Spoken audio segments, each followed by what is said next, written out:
please, if you would like to take advantage of the coaching sessions I offer, you can go to www.becomingbetterql.net.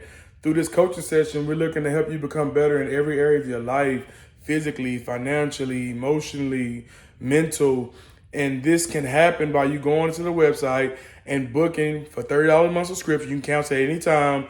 I would meet with you 2 times a month for 1 hour. Please go on the website, book in this coach session. Hey, y'all, let's get started. Let's become better together. Through your child, the unsupportive parent. So that, I like to tell everything with sports because I'm a coach. Even myself, Mom, if you listen, I'm sorry. even myself, I can remember back being at football, playing at football games and basketball games, and mid-game I would look up in the stands to see if I seen not just my parents, anybody I know. And when I look up there and I didn't see anybody I know, it's like, why am I doing this? Like, why am I playing? Why am I even here? And it hurt me because I developed an attitude of me, myself, and I. Like, I don't need nobody. So yeah, that hurt me. So now, as growing up, when people try to come into my life, I'm like, I don't need you. Because in order for me to survive, I had to get that mindset, because I'm like, hey, my mama don't support me. They not in the stands watching me. They sending me on by my way. And as I grew older, I had to learn to overcome the damage, that was being done. I didn't understand that my mama worked 2 jobs and she was tired, and she couldn't be there. I didn't understand that. But at the same time, I didn't create my parents' situation, but the situation did damage to the child. And it's something I had to learn to overcome, as an adult. Yeah. It's important, to attend the games, just to piggyback off what you were saying, because with my sons, they were 2 different types. One would say, be in the stands before the game started. That meant everything to him. And the other one didn't care if you come or not. But kids are different in the type of support that they need or that they want. And so, just to see your parent in the stands will give you that confidence, like, I can do this, or I just have that person there, so I know nothing's going to happen that shouldn't happen, And so it is hard, and it's hard to see when you're at the game and all the kids flock to you because their parents are not there. So you have to just open yourself up to be a parent to all of them, and your heart goes out to them, because as parents, we went to all the games. And so when our kids would get off the bus, we would be there at the school to pick them up. And just like you, we're dropping out 4, 5, 6 kids every night. But when we get to their house, their parents' car is just in the yard. Because I'm not going to say it was because they worked 2 jobs like you said your mom did. It was because they just, to me, just on the outside, seemed like it was no interest. That wasn't important enough. But what your kids do should always be important, no matter if it's something you like or not, because it's important to them. It should be important to you. So it means a lot. My mother was older, so she really didn't come to the games when I was in school. But it doesn't even have to be sports. It could be whatever extracurricular, just whatever it is. Just try to support your kids the best you can. But it goes back to, and I'm not going to take a lot of time, it goes back to they don't know any better. Like, they didn't have anybody to come to their game, so they don't know, like,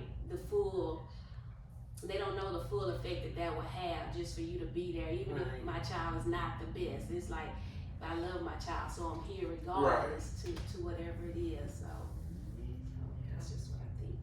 Yeah, I'm sorry, y'all. My mama was calling me. No, but I agree with that. I feel like I was one of those kids who didn't care if my mama was there or not. I was just glad to be able to do it, because it was a lot of things growing up that my mama couldn't afford for me to do. So if she made it to where I could do it, even if she couldn't be there, I was just excited because, my mama figured out how I could do it, and I was there. But she was there for the most part, though. Even my dad, when he could be there, would come. But I like she's saying, I have seen a lot of kids too who their parents are never there, and it kind of kills their spirit because they feel like there's nobody there to be proud of them for what they're doing. And I think that's what hurts them the most. It's not so much of, supporting them, but more of, proud to, to do it. So. Like Tiffany was saying, that's still support, like what her mom did, even though she couldn't be at whatever the event was, she made sure that Tiffany was able to do the event. And to me, that's still support because kids are resilient, and some of them understand, okay, my parent has to work 2 jobs, or my mom was a single mother, and I have smaller siblings, it's hard to bring everybody, or transportation is an issue, whatever it is, but a supportive parent will still make sure she's gonna get to the game, she's gonna have what she needs to do whatever it is she's doing at the game, whether it's money for food or your uniform, whatever it is. And then when they come home, you talk to them about it, like, because I've seen kids who their parents would tell them, I don't care about what you're doing, or if you gonna do it, I ain't getting you there, and it's sad that when they would tell, that was for me when I was young, some of the kids were like, hey, can't your mama drop me off at home, or yeah. Like, where your mom at? And, when they tell you sometimes that my mama don't care, I'm up here, or like some of them will even tell you like their mamas don't even know that they're participating in things. I'm like, how can you be a parent and not even know what's going on with your kid? Like that blows my mind. Like y'all live in the same house and you don't know what they're doing. So it's really important to at least encourage. I feel like even if you encourage your child, that's a form of support. They feel like my mom cares.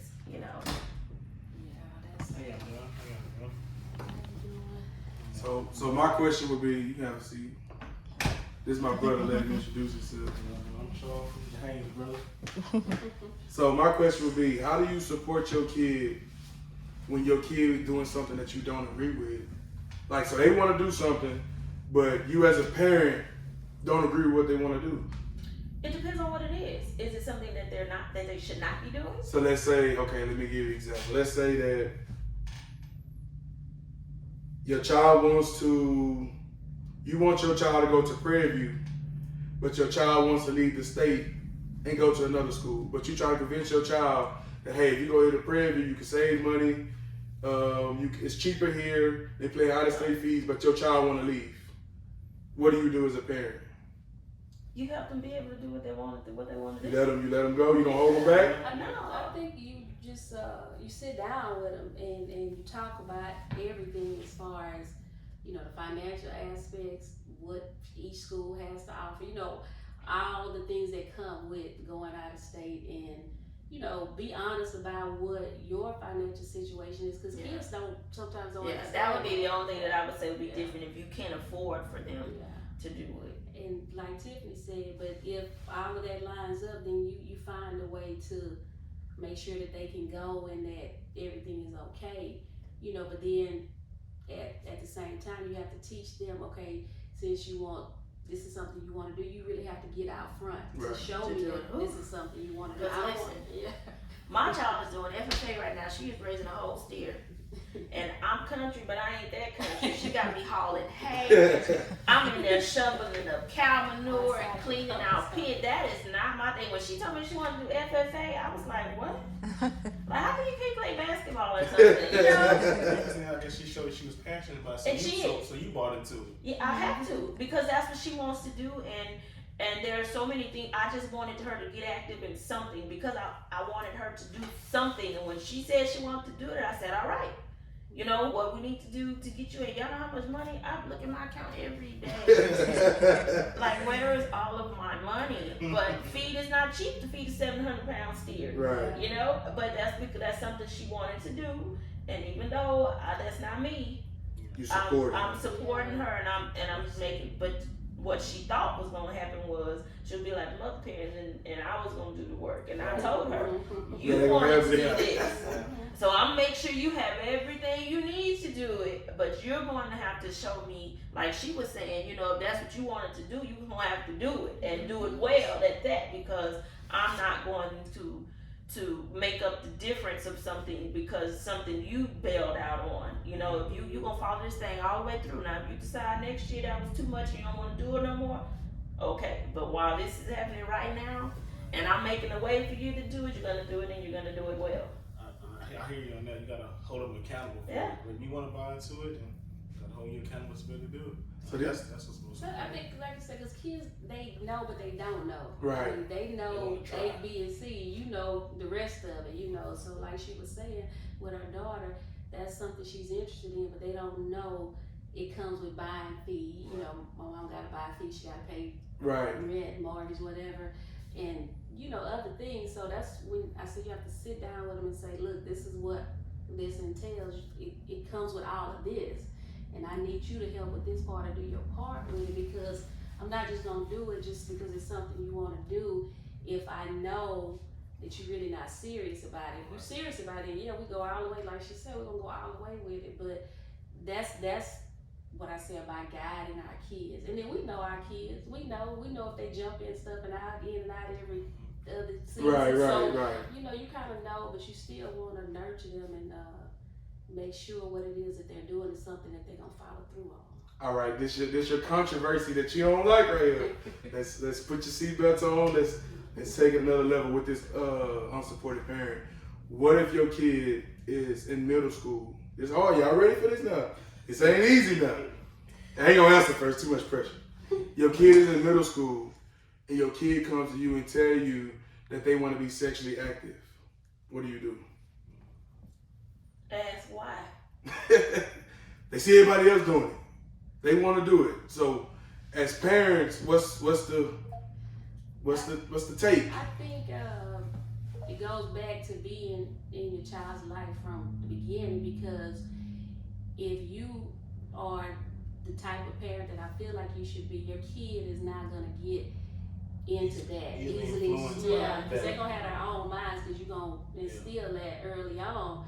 So if your kid coming to you at just say 13, middle school, 13 years old, and you know about that, yes, you sit down and listen to it, you know, but I wouldn't encourage it. I'm an open-minded person, but I'm not going to encourage that, because that really is too young. Like I said, I'm open-minded. I'm not closed-minded to think kids won't do stuff, but I'm not going to condone that, because that's just not the way you would have been raised. So for you to want to do that, that's some peer pressure. So we got to figure out, okay, what's going on.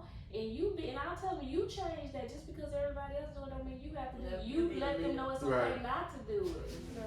And I've had that, not because she wanted to, not that she told me she wanted to, but because I could tell that she was getting really too interested in boys, that we just had to have that conversation of, it's not time for that right now. You was proactive. Have so many other things going on right now that leads to things that you're not ready to handle yet. Myself, I had her, my oldest, when I was a senior in high school, and I tell her all the time, you know, all my friends started being sexually active in middle school.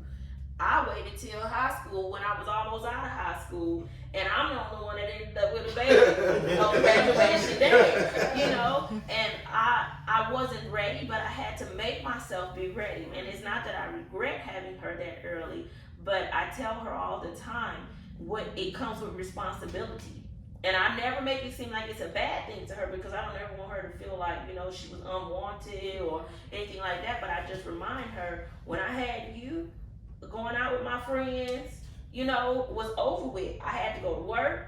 I had to raise you. I had to finish school. I had so many other things that certain aspects of being a kid were over with. And I remind her, if you decide that that's what you want me to go do and you have a baby, because sex leads to children, that's how you got here, you know, you just understand that you will not be one of those kids who parents are raising their kids for them. I don't care how old you are. If you got to babysit because you ain't old enough to go to work, if you got to cut people grass because you can't go get on nobody's payroll, you're going to find a way to be responsible for the human being that you created, because you knew better than that. You are above that, is what I also remind her, is you don't have to fit in with everybody else to be somebody. Right. And she struggles with that a lot. And I know it's just the age, you know what I mean? But know, she's 14 now. She was 13 then, she's 14 now. And it's hard for me as a parent though, because like I said, I'm one of those people that didn't care about a whole lot of stuff. If I didn't like it or I wasn't interested in it, you couldn't make me change my mind. But she doesn't have the same mindset I have, so I have to consult other people and be like, what do I say to her? You know, because when I was that old, I didn't care. I didn't care that that's what y'all getting high, y'all skipping school. Y'all. To me, I was like, why? What's the point of you doing that? Right. And most of all, I feared my mom if she ever caught me, you know? But it's stuff like that. If my kid were to walk up to me and say, hey, Mom, I want to have sex, I honestly don't know what might be the words that come out of my mouth. With that, I just think you gotta be so more patient with them. You gotta just listen. Like I said, you gotta just understand the situation, okay? You just gotta just break this thing down to them so they don't want to be able to do that. Right. You gotta be more patient. You gotta kind of listen to them. You know, like you said earlier, like kids don't understand what they want. So you gotta just listen to them. Okay, bring things down. Okay, like you said, this what comes with it, and you don't want to go down that path because I've already been through it already. Yeah, we talk about that all the time. Learn from somebody else. I won't say mistake, but you know, they life, they experience. Like you said, you don't want to say she was a mistake, but learn from that so you don't have to go through the hardships. But it's just from what I know, but a lot of kids, many of them, it's hard to tell them don't do it. You know why they shouldn't do it. They have to experience it sometimes, and that's the thing as parents that hurts the most because you already know the end result and the hurt that you know and the hardships that's gonna come with being a teenage parent. Now Tiffany said she was, you know, didn't like to do a lot of stuff or whatever, so it may have been somewhat easier. But if like you know, girls I know, even young men, I'm saying girls because the way society is, girls usually do the most parenting in that situation. But what I'm saying is that you still want to go to the parties, you still want to go to the games and all of that. But when you have that baby, then that becomes your responsibility because that's what the parent trying to tell you from the start. But then we as parents have to be stronger too because when they have the babies, we become the parent. Right. Because we still looking at our child as a child, which child with a child, baby raising babies. Yeah, so you're not a grandparent in this case. You're a parent again right. Because your 15-year-old can't get a job, pretty much. Don't have any idea what parenting is about, you know. And we have to make them be accountable for that child. You know, you just can't do everything, even though you don't want to see your child hurting, and you want to see them still have fun and do things they want to do. But at that point, when you have a child, you become an adult. I don't care how old you are. And that's the thing I say too. You get a baby at 14, okay, you grown now. And so one of my friends, when I was in class, she was from Jamaica, she said when somebody in their class got pregnant, they just took the person out of school because they say you're not a kid anymore. You don't need to be with, these are kids here. Yeah, you got responsibility. You go over here because now you're gonna learn how to be a parent and be a grown up even though you the age that they are. So I think if we just talk to them about the end result and like your brother was saying, just keep an open mind and let them tell you what it is and why they want to do it, then and be calm, you know, about it. That's the number one thing. Because I'll say even if they do it and they didn't tell you and you find out they did it, one of the worst moments of my life was when I got pregnant. The first thing my mama said was, "You're not having no baby," you know. And she was angry. She was speaking out of anger, but it hurt because I was like, you know. And then I literally, my grandmother had 7 children, 5 of them were women. My aunt from California was here, they all came into my bedroom and tried to convince me how big of a mistake I had made. I needed to go and get an abortion, all of these things. And they were trying to convince me to get rid of the baby, but all it did really was make me want my baby even more. Yeah. Because I felt like they didn't believe in me enough to take, you know, an action that I should not have done and turn it into a positive. And that was the main thing in my mind, was to tell them I'm going to show them, you know, that's, you know, because I actually told my mom just go, because everybody was telling, oh, you're so smart, oh, you know, you never get in trouble, you're top of your class, you this, you got so much potential to go, what are you gonna do with a baby? Always. And it hurt me, because I'm like, all these people, I made one mistake ever, and all these people just all of a sudden feel like I was this terrible person. It hurt like really bad. Yeah. And so I took mom to Planned Parenthood, and when that woman started telling me how they break the baby up and scrape it out, and I was like, I told that lady, I'm sorry. And I got up and I told Mama, I can't do this. Take me home. You know, and that just, I feel like that was God just telling me then that you've messed up, and you understand you messed up, but you don't have to go through this by yourself. And I think when my mama saw how, you know, how that affected me, she then began to support me in it, you know, helping me to figure out how I was going to do this. She actually was upset with me after I had the baby, because she felt like, you just act like you don't need my help. But I feel like, you know, like she said, you know, once you have a baby, nobody had to tell me that I had to woman up and say that I'm going to take care of my baby. This was my baby. Instinct. You know, I knew what I had done. I knew that this was a human that I had to take care of, because I'm the one that did the action for it to get here. You know, so that goes back to the, you know, the supportive parents. I also know some who weren't supportive of their kids when they made mistakes like that, and they ended up in the streets. Right. And that's what I would never want any of my kids to end up out in the world, because I'm upset at something that they did. Because you not only damaged one life, you damaged 2 lives. Yeah. And y'all said y'all weren't experts. That's just experience. That's all that is. I would say like everything like your parents still was teaching you like about like what you had did was wrong. It also shaped and molded you on how you raise your kids, Because now you know, you know what you have been through. You don't want them to go through the same thing over and over and over again. Yeah. You know, so what you did matters to your kids. So you saying unsupported can turn into support?